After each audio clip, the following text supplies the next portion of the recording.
Good evening. This is National Child Protection Week, promoting awareness and understanding of the importance of primary prevention to reduce child abuse and neglect in Australia. Last year, over 35,000 Australian kids were proven to have been abused or neglected. NITV News takes a closer look at the process in which children are often removed. In one instance this year, the Department of Family and Community Services and New South Wales Police raided a home to remove a large number of children from the one family. These images provided to NITV News show police dressed in riot gear enter a home at around 6:30 in the morning. The parents were asleep. They have told NITV News they awoke to find guns pointed at them, and they were then handcuffed by police as the children were removed. In the house next door, it's claimed the children's aunt and grandfather were also handcuffed and detained by police. New South Wales Police has confirmed that the raid occurred, but say no charges were laid.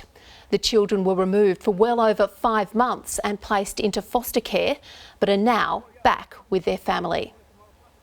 Today, NITV News spoke to the father of the children about the way in which the Department of Family and Community Services and New South Wales Police entered their home in January this year. For legal reasons, the family cannot be identified, but the father walked us through his house today and talked us through what happened. We'll start off after the incident, 15th of January this year, starting to barricade my house up.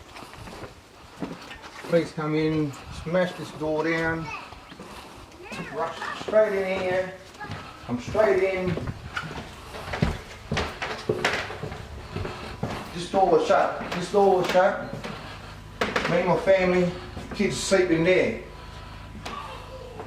And some kids sleep up this side. In the room over here, some kids sleep in there. I get up from this room, open this door. This door's shut. When I heard the big bang, I get up and I open this door, and next police like this, don't move, up against the wall. So I get up against the wall. Get up against the wall, and don't move. Police take me out of the lounge room at gunpoint. And push me around the corner, and I face here at gunpoint with 2 handcuffs on. While they all went back down the room. See now, 1, 2, kids in this room. Get them all out, clear. Kids in the next room. Get them all out clear. My partner was still tied up. We're still there in this room, naked. The police wouldn't allow her to get dressed or wrap a sheet around her. That's how it went down. And all the time I was at gunpoint up against the wall, not to move while the kids got removed. The riot squad went next door to my sister's house and done the same thing, smashed that house in. Handcuffed my sister, handcuffed my father.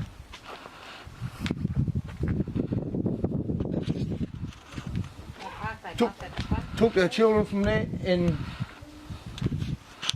Aboriginal Reserve was on lockdown. No one was allowed on, no one was allowed off until our children was removed from this Aboriginal Reserve. The New South Wales Greens are calling for answers as to why such heavy-handed force was used in the removal of these children. David Shoebridge says the children remain traumatised, and no matter what the circumstances, the process and its impact on the children needs to be investigated. Well, there's literally no explanation, and it's difficult to see how you could have a valid explanation when you've got literally the tactical response group removing children from a family. This was a family who had had a patchy relationship with police, but these were children who needed care, they need protection, not being woken in the morning by a riot squad. David, I understand you've been up to Moree recently. How's the family doing now? Well, I spoke with the family as part of a listening tour that I took through the northwest of New South Wales, and this was just one story of many where we see a very dysfunctional child removal system, particularly as it relates to Aboriginal children, and particularly in regional and rural New South Wales. But I've got to say, I have rarely heard a more personally distressing story than this man and his partner gave to me about the way their children were literally snatched from them in this dawn raid. You just said you've heard of other stories like this one. Are you saying this is not an isolated case? I've spoken with many Aboriginal families, many elders, many grandmothers in particular, and they make it clear that although this is a very extreme case, a very, very extreme case, it's not out of the ordinary experience of too many members of the Aboriginal community to have their children taken from them by force in this state. And when you look at the figures nationally, there is a national picture here.